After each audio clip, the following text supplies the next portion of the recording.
Hello everyone. Finally काफ़ी दिनों के प्लान के बाद हम भेड़ाघाट पहुँचे और ये भ्रमण काफ़ी रोमांचित करने वाला था। क्यों? क्योंकि यहाँ हमने माँ नर्मदा का धुआंधार प्रपात देखा और देखकर रोम रोम पुलकित हो गया। लेकिन धुआंधार को देखकर मन में डर भी उत्पन्न हुआ, क्योंकि वहाँ पर हमने पानी का भयंकर रौद्र रूप भी देखा था। इसे देखकर लग रहा था मानो पानी खोल रहा हो। यात्रा काफ़ी रोमांचित करने वाली थी और काफ़ी अच्छा भी लगा। जब हम लोग रास्ते पे चल रहे थे तो रास्ते के किनारे दुकानें लगी हुई थी और दुकानों की जो मेन आकर्षक था दुकानों का, वहाँ पे सजी हुई मूर्तियाँ। और वो मूर्तियाँ किसकी थी पता है आपको? वो मूर्तियाँ थी संगमरमर की और कई तरह के देवी देवताओं की मूर्तियाँ थी। सभी दुकानदार इस तरह से हम सभी को देख रहे थे कि कोई तो आएगा इनमें से और हमसे मूर्तियाँ खरीद लेगा। लेकिन हमारा मन तो माँ नर्मदा के धुआंधार प्रपात को देखने के लिए तड़प रहा था और हम सभी लोग रास्ते पर इतनी तेज़ी से आगे बढ़ते हुए जा रहे थे कि बस पहुंचकर देख लें उस धुआंधार प्रपात को, दर्शन कर लें माँ का। और चलते हुए काफ़ी आगे हम लोग चले जा रहे थे, लेकिन वहीं दुकानों में सजे हुए जो आकर्षक सामान थे, आकर्षक मूर्तियाँ थीं, कहीं ना कहीं हमें आकर्षित कर रहे थे। लग रहा था कि थोड़ी सी इन मूर्तियों को भी या जो चीज़ें यहाँ पे मिल रही हैं उसको भी हम देख लें। लेकिन देखने का समय नहीं था, क्योंकि पहले तो हमें धुआंधार प्रपात देखना था और इसीलिए हम बढ़े चले जा रहे थे।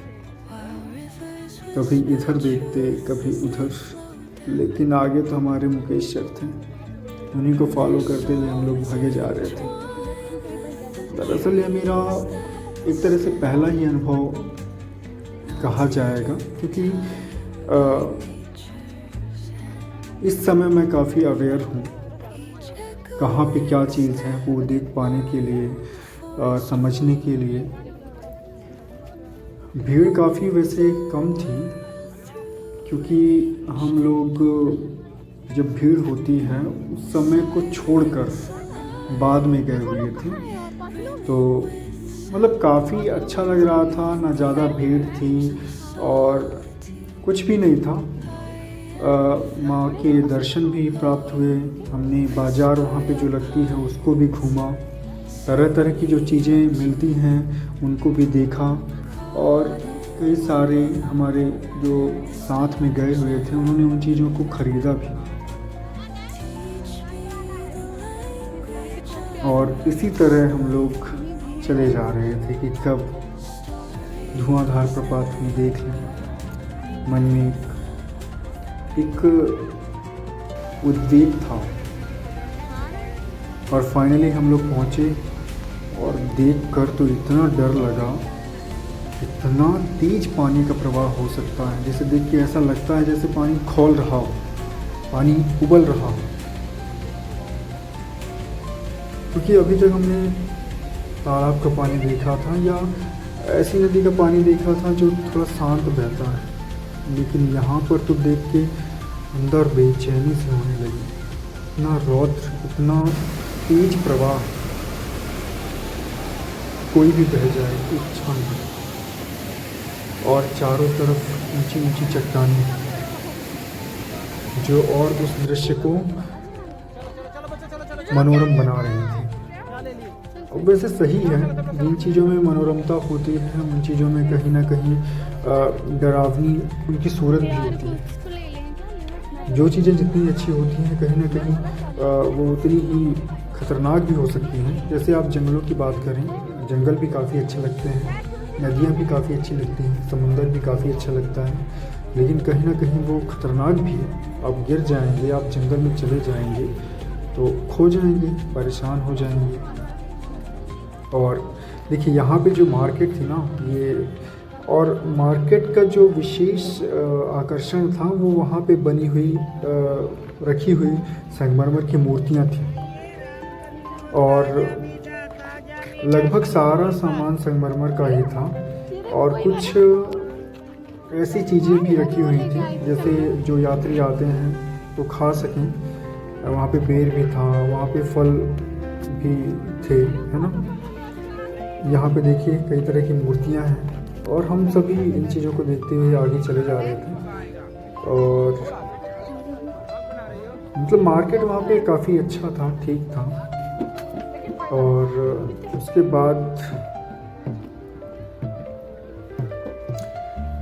बाद हम लोगों ने नौका विहार का प्लान बनाया। और लेकिन कहीं ना कहीं चूँकि हम लोग सुबह से निकले हुए थे तो भूख भी लगी हुई थी, पेट में चूहे भी कूद रहे थे, लेकिन लग रहा था एक बार देख लें, एक बार यहाँ चले जाएं, वहाँ चले जाएं, उसके बाद खा लेंगे। लेकिन जब पेट खाली होता है तो ना तो कुछ चीज़ें समझ में आती हैं और ना ही किसी भी चीज़ का आनंद आता है। तो यहाँ से निकलने के बाद हमारा प्लान था कि कोई ऐसी जगह पे हम पहुँचें जहाँ पे हम भोजन कर सकें। और उसके बाद प्लान था कि हम नौका विहार करेंगे। और काफ़ी दुकानों को देखते हुए यहाँ पे अलग अलग तरह की दुकानें थी जिनमें आप अपना नाम लिखवा सकते थे। और मूर्तियाँ थीं, अलग अलग पहनने की वस्तुएं थीं महिलाओं के लिए, पुरुषों के लिए भी थोड़ा सा था। और काफ़ी अच्छी मार्केट थी यहाँ पे। और ऊपर हमने देखा कि लिफ्ट वाला सिस्टम भी था, मतलब जिसको डायरेक्ट मंदिर पे पहुंचना है या मतलब आगे पहुंचना है तो वो लिफ्ट सिस्टम से भी वहाँ पे जा सकता था। लेकिन जो मज़ा, जो आनंद घूमने में है, वहाँ पे चलकर जाने में है, वो थोड़ा अलग ही है।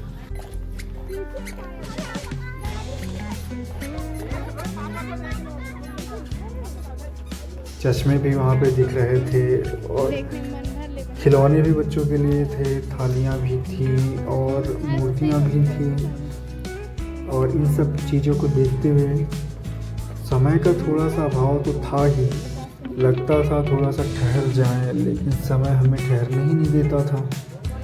और इसलिए हम ज़्यादा कहीं रुके भी नहीं और बढ़ते चले गए, जा रहे हैं। और तभी हमारे कुछ लोग इधर उधर घूम गए। बाद में पता चला कि कुछ एक ऐसे पॉइंट पे जा रहे हैं, एक लोकेशन पे, जहाँ से दृश्य और मनोरम दिखता है चारों तरफ का। और वहाँ पे हमने देखा कि हमारे मुकेश से पहले ही पहुँच चुके हैं। फिर हमने कॉल किया उनको, फिर हम लोग भी वहाँ पे निकले, सब लोग, पूरी टीम थी हमारी। उस टीम को लेकर हम लोग उस लोकेशन पे पहुँचे और लोकेशन पे हमने फ़ोटो खींचे और चारों तरफ के दृश्य का, मनोरम दृश्य का आनंद लिया। बहुत बढ़िया दृश्य था, देख रहे हैं आप, चारों तरफ पहाड़ी पहाड़ हैं, पेड़ पौधे हैं। और यहाँ पे पार्किंग थी गाड़ियों के लिए। और चलते चलते हम लोग, एक लोकेशन बनाया गया था जहाँ पे आप फ़ोटो खींच सकते हैं, जहाँ से और सुंदर नज़ारा आप देख सकते हैं धुआंधार का। तो यहाँ पे पहुँच के, अच्छा यहाँ पे एक डीजे भी लगा हुआ था, यदि आप उस पर चढ़ के फ़ोटो शूट करवाना चाहें, मतलब वो घूम रहा था चारों तरफ और आप डांस करते हुए उसमें फ़ोटो शूट करवा सकते थे। मन तो हो रहा था कि हम भी एक फ़ोटो शूट करवा लें, लेकिन समय के अभाव के कारण कई सारी चीज़ें हमने छोड़ दी थी और हम लोग बढ़ते चले गए। लेकिन कई सारी चीज़ें छोड़ने के बाद भी हमने जो फ़ोटो लेना इम्पोर्टेंट जो प्लेस थे, जहाँ जहाँ हम गए, उसे हमने नहीं छोड़ा। लेकिन ये वाली जो यात्रा थी बाकी यात्राओं से, बाकी भ्रमण से काफ़ी रोमांचित करने वाली थी और काफ़ी मज़ेदार भी थी, काफ़ी अच्छा भी लगा। और उसके बाद हम लोगों ने, क्योंकि भूखे थे हम काफ़ी समय से, तो घूमने में मज़ा भी नहीं आ रहा था, तो हमारे मुकेश सर के मार्गदर्शन में हम पहुँचे एक पार्क में। और पार्क में नॉमिनल चार्ज देकर हम अंदर गए और वहाँ पे हमें चारों तरफ पेड़ पौधों की हरियाली मिली और एक ऐसा प्लेस मिला जो काफ़ी सपाट था और वहाँ पर हम लोगों ने बढ़िया भोजन किया। सभी लोगों ने तरह तरह का भोजन अपने पास रखा हुआ था। कोई किसी के पास पूड़ी थी, सब्जी और भी कई तरह की चीज़ें थी। तो सभी ने मिल बांट कर उस भोजन का आनंद किया, उस भोजन का आनंद लिया।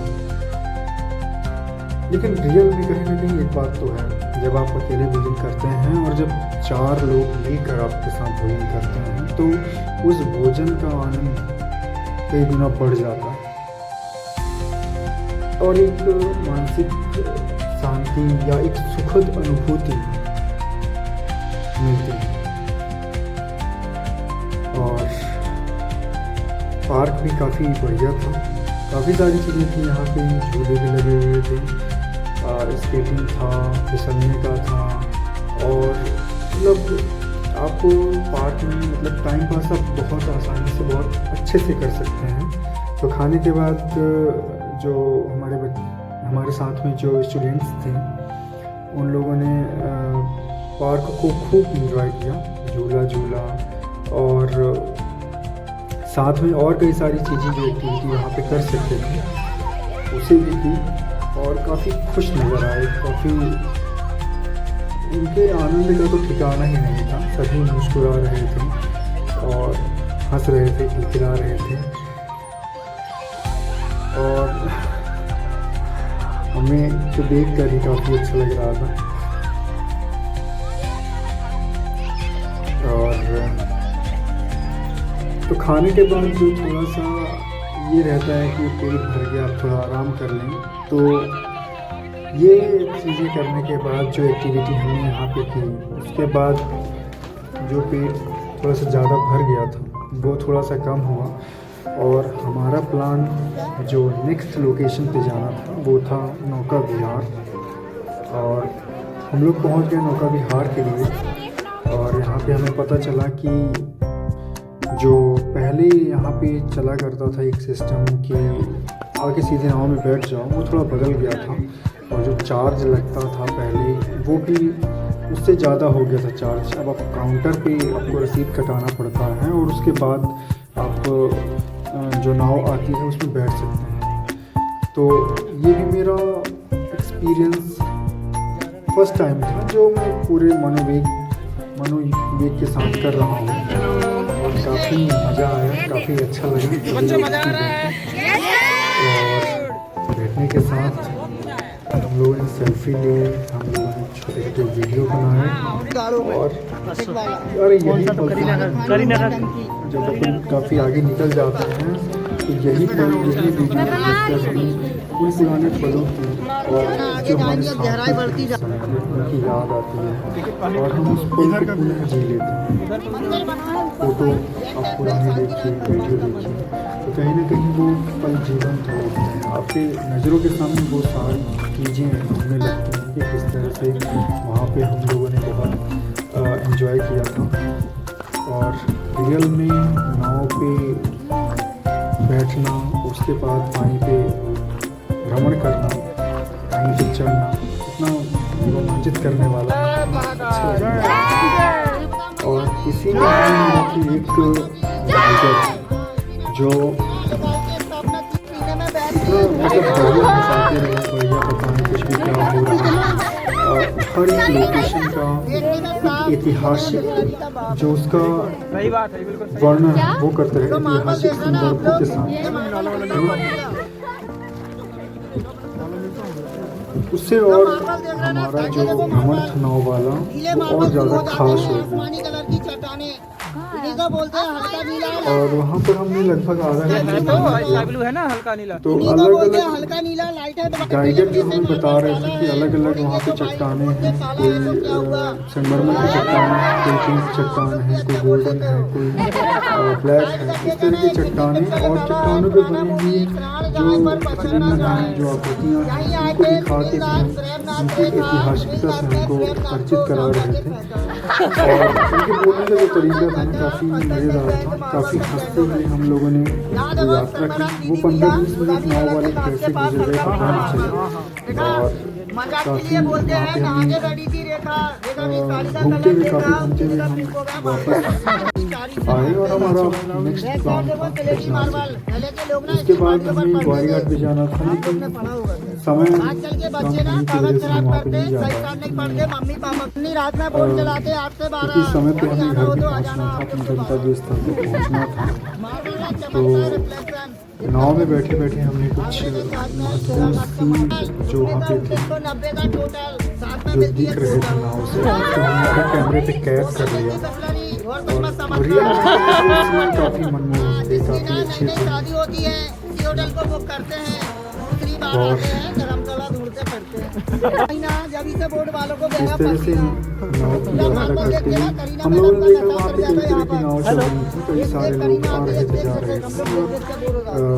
गाइडर ने बताया कि यदि आपको 1 किलोमीटर आगे जाना है, 1 किलोमीटर तक जाना है, तो उसका चार्ज थोड़ा अलग है। नहीं स्टेशन रोड में सीबीआई रोड और हम कॉस्टली चलना पड़ता है। अभी हमें आगे भी जाना है। इसलिए हमारा जो प्लान था वो लाओ, ये क्या है? हमें लगा कि बस यात्रा कर लेंगे।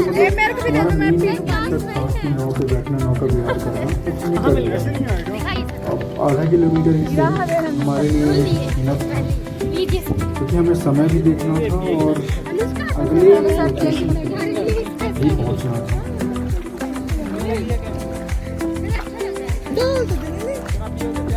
हमारा अगला प्लान था कृष्णा सिटी। कृष्णा सिटी जब हम पहुँचे तो वहाँ पे जो मेन दृश्य था मनोरम था, अच्छा था। और वहाँ पे शंकर जी की एक बड़ी सी प्रतिमा है और उस प्रतिमा के अंदर 12 ज्योतिर्लिंग है, लेकिन समय अभाव के कारण हम लोग वहाँ पे नहीं जा पाए, क्योंकि समय कम हो गया था। तो हम लोगों ने वहाँ पे शंकर जी के दर्शन किए और शंकर जी के दर्शन करने के बाद सभी ने कई तरह की पिक्स ली, कोई किसी के साथ, कोई किसी के साथ। मतलब हमने उस पल को भी अपने कैमरे में कैद किया और इस तरह से गाड़ी में अपने गंतव्य स्थान के लिए हम फिर से रवाना हुए। हमारा सफ़र काफ़ी अच्छा रहा, गाते गवाते हर पल को एंजॉय करते हुए हम वापस अपने गंतव्य स्थान तक पहुँचे। और so thank you everyone, thank you very much.